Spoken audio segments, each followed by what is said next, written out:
ओम शांति 5 मई 2024 अव्यक्त वाणी revise date 15/11/99। Headline: बाप समान बनने का सहज पुरुषार्थ, आज्ञाकारी बनो। आज बाप दादा अपने होली हंस मंडली को देख रहे हैं। हर एक बच्चा होली हंस है, सदा मन में ज्ञान रत्नों का मनन करते रहते हैं।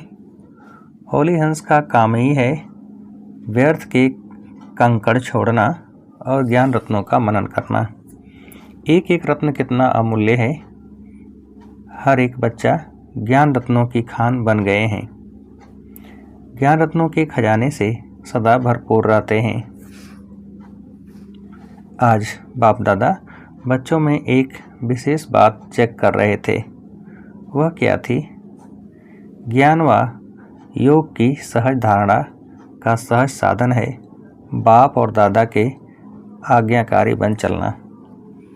बाप के रूप में भी आज्ञाकारी, शिक्षक के रूप में भी और सद्गुरु के रूप में भी, तीनों ही रूपों में आज्ञाकारी बनना, अर्थात सहज पुरुषार्थी बनना। क्योंकि तीनों ही रूपों से बच्चों को आज्ञा मिली है। अमृत बेले से लेकर रात तक हर समय हर कर्तव्य की आज्ञा मिली हुई है। आज्ञा के प्रमाण चलते रहे तो किसी भी प्रकार की मेहनत व मुश्किल अनुभव नहीं होगी। हर समय की मनसा, संकल्प, वाणी और कर्म तीनों ही प्रकार की आज्ञा स्पष्ट मिली हुई है। सोचने की भी आवश्यकता नहीं कि यह करें या ना करें, यह राइट है या रॉन्ग है। सोचने की भी मेहनत नहीं है। परमात्मा आज्ञा है ही सदा श्रेष्ठ। तो सभी कुमार जो भी आए हो, बहुत अच्छा संगठन है। तो हर एक ने बाप का बनते ही बाप से वायदे किए हैं। जब बाप के बने हैं तो सबसे पहले कौन सा वायदा किया? बाबा तन मन धन जो भी है। कुमारों के पास धन तो ज़्यादा होता नहीं, फिर भी जो है सब आपका है। यह वायदा किया है। तन भी, मन भी, धन भी और संबंध भी सब आपसे। यह भी वायदा पक्का किया है। जब तन मन धन संबंध सब आपका है तो मेरा क्या रहा? फिर कुछ मेरापन है? होता ही क्या है? तन मन धन जन जब सब बाप के हवाले कर लिया। प्रवृत्ति वालों ने किया है, मधुबन वालों ने किया है, पक्का है ना? जब मन भी बाप का हुआ, मेरा मन तो नहीं है ना? यह मन मेरा है, मेरा समझकर यूज करना है। जब मन बाप को दे दिया तो यह भी आपके पास अमानत है। फिर युद्ध किस में करते हो? मेरा मन परेशान है, मेरे मन में व्यर्थ संकल्प आते हैं, मेरा मन विचलित होता है। जब मेरा है नहीं, अमानत है, फिर अमानत को मेरा समझकर यूज करना, क्या यह अमानत में ख़यानत नहीं है? माया के दरवाजे हैं, मैं और मेरा। तो तन भी आपका नहीं, फिर देह अभिमान का मैं कहाँ से आया? मन भी आपका नहीं, तो मेरा मेरा कहाँ से आया? तेरा है या मेरा है? बाप का है या सिर्फ कहना है, करना नहीं? कहना बाप का और मानना मेरा। सिर्फ पहला वायदा करो कि न बॉडी कॉन्शियस की मैं है न मेरा। तो जो बाप की आज्ञा है, तन को भी अमानत समझो, मन को भी अमानत समझो। फिर मेहनत की ज़रूरत है क्या? कोई भी कमजोरी आती है तो इन दो शब्दों से आती है, मैं और मेरा। तो न आपका तन है न बॉडी कॉन्शियस का मैं। मन में जो भी संकल्प चलते हैं, अगर आज्ञाकारी हो तो बाप की आज्ञा क्या है? पॉजिटिव सोचो। शुभ भावना के संकल्प करो। फालतू संकल्प करो, यह बाप की आज्ञा है क्या? नहीं। तो जब आपका मन नहीं है फिर भी व्यर्थ संकल्प करते हो तो बाप की आज्ञा को प्रैक्टिकल में नहीं लाया ना। सिर्फ एक शब्द याद करो कि मैं परमात्मा आज्ञाकारी बच्चा हूँ।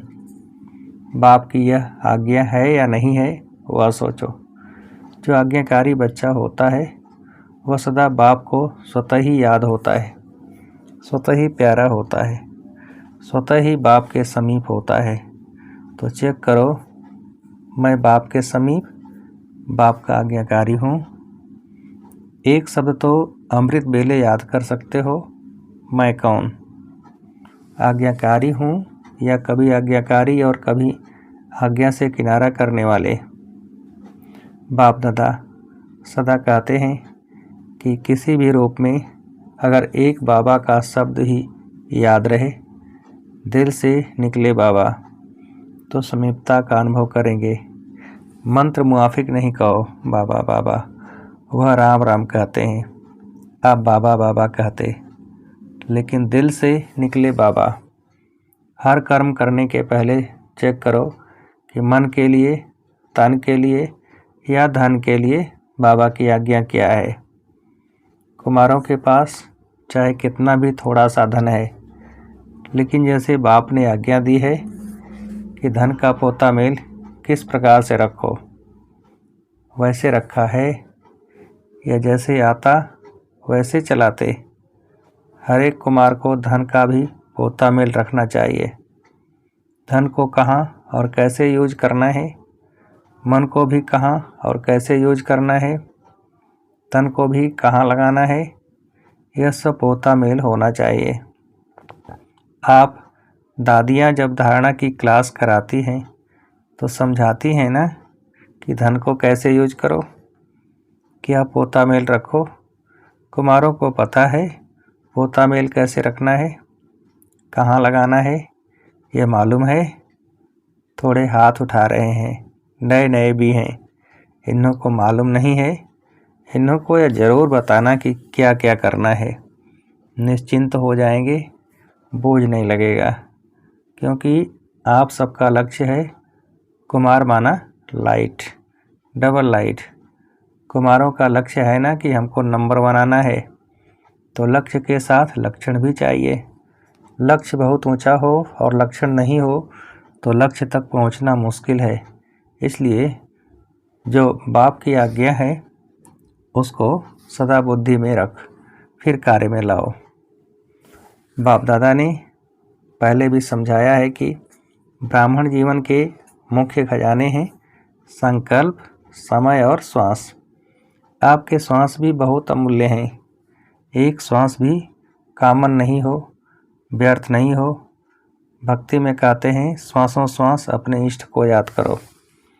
श्वास भी व्यर्थ नहीं जाए। ज्ञान का खजाना, शक्तियों का खजाना यह तो है ही, लेकिन मुख्य यह तीनों खजाने संकल्प, समय और श्वास आज्ञा प्रमाण सफल होते हैं, व्यर्थ तो नहीं जाते, क्योंकि व्यर्थ जाने से जमा नहीं होता और जमा का खाता इस संगम पर ही जमा करना है। चाहे सतयुग त्रेता में श्रेष्ठ पद प्राप्त करना है, चाहे द्वापर कलयुग में पूज्य पद पाना है, लेकिन दोनों का जमा इस संगम पर करना है।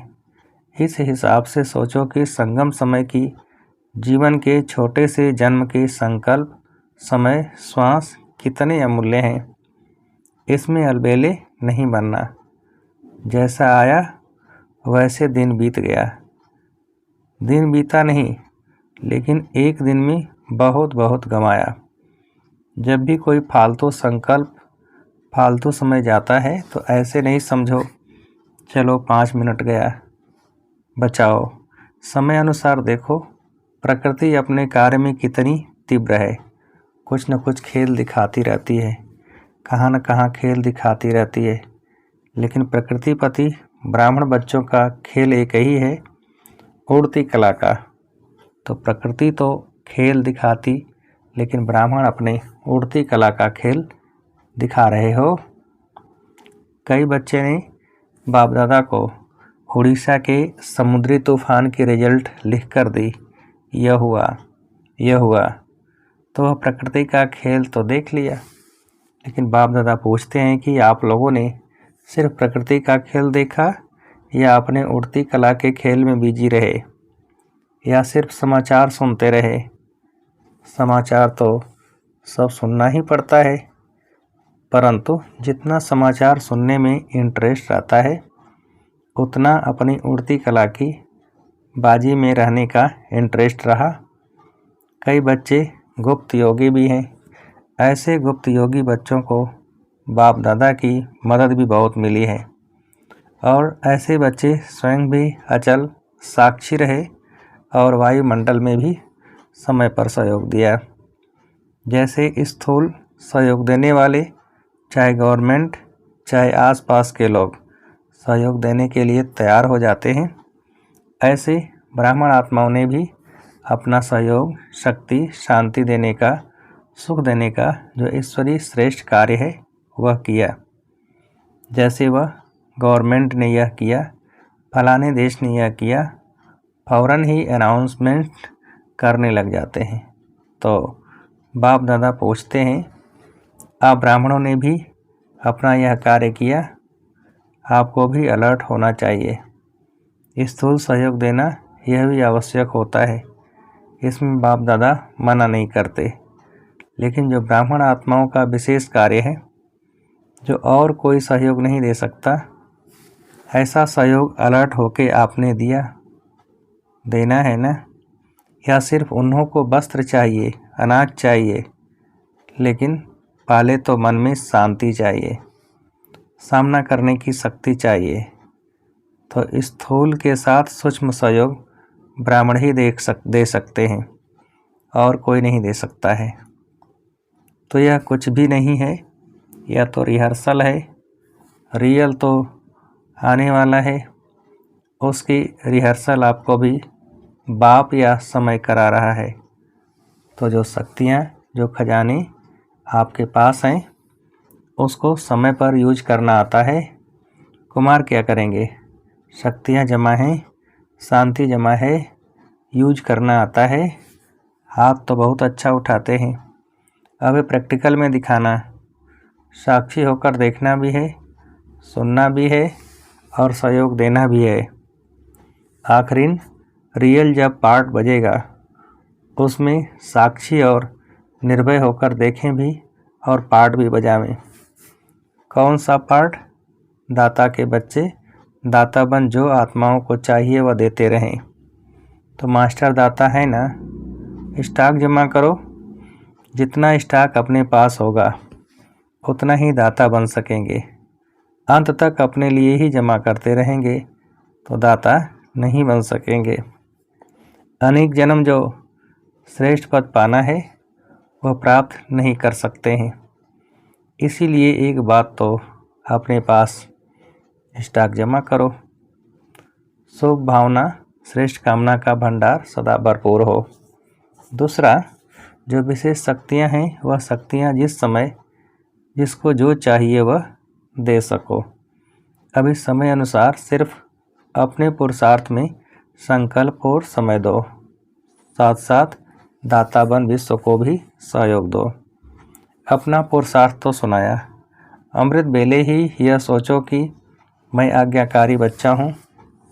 हर कर्म के लिए आज्ञा मिली हुई है, उठने की, सोने की, खाने की, कर्मयोगी बनने की।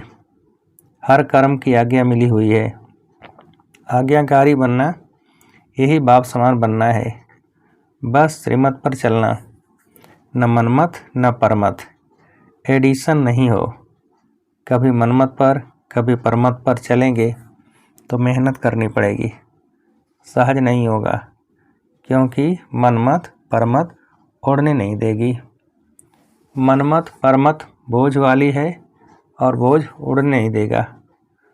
श्रीमत डबल लाइट बनाती है। श्रीमत पर चलना अर्थात सहज बाप समान बनना। श्रीमत पर चलने वाले को कोई भी परिस्थिति नीचे नहीं ले आ सकती। तो श्रीमत पर चलना आता है, अच्छा, तो कुमार अभी क्या करेंगे? निमंत्रण मिला, स्पेशल खातिरी हुई, देखो कितने लाडले हो गए हो। तो अभी आगे क्या करेंगे? रिस्पॉन्ड देंगे या वहाँ गए तो वहाँ के, यहाँ आए तो यहाँ के? ऐसे तो नहीं है ना। यहाँ तो बहुत मज़े में हो, माया के वार से बचे हुए हो।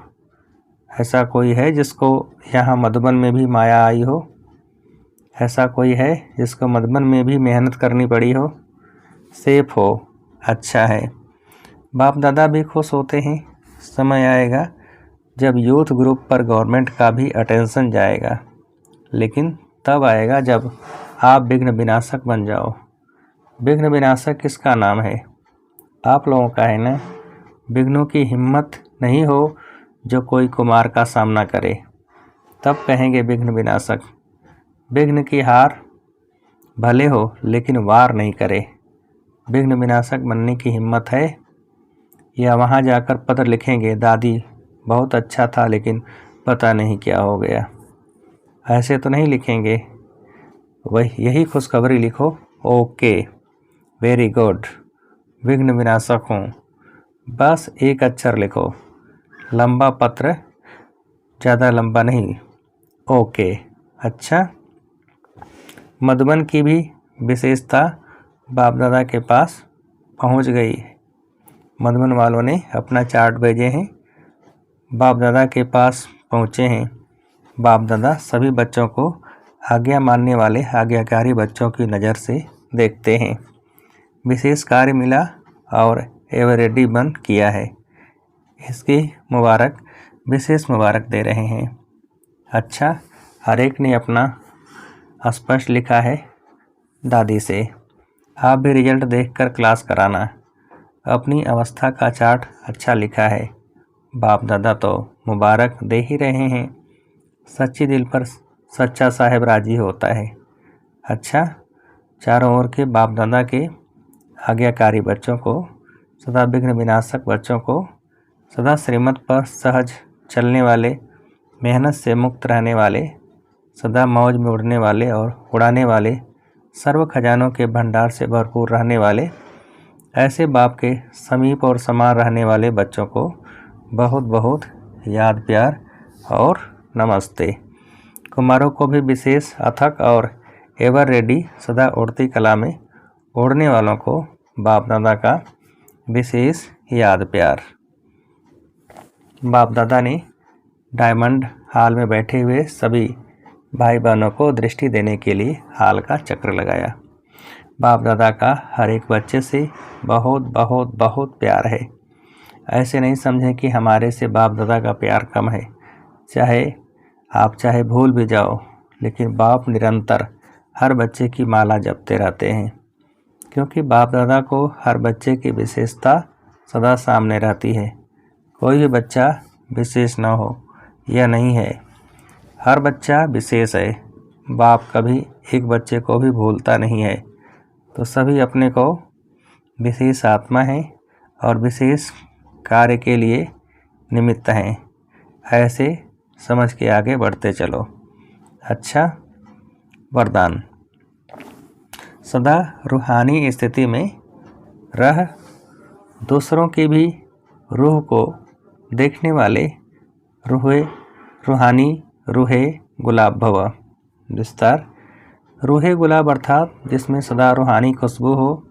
रूहानी खुशबू वाले जहाँ भी देखेंगे, जिसको भी देखेंगे तो रूह को देखेंगे और शरीर को नहीं। तो स्वयं भी सदा रूहानी स्थिति में रहो और दूसरों को भी रूह को देखो। जैसे बाप ऊंचे से ऊंचा है, ऐसे उसका बगीचा भी ऊंचे से ऊंचा है। जिस बगीचे का विशेष श्रृंगार रूहे गुलाब आप बच्चे हो। आपकी रूहानी खुशबू अनेक आत्माओं का कल्याण करने वाली है। स्लोगन। मर्यादा तोड़कर किसी को सुख दिया तो वह भी दुख के खाते में जमा हो जाएगा। मर्यादा तोड़कर किसी को सुख दिया तो वह भी दुख के खाते में जमा हो जाएगा। अच्छा, ओम शांति।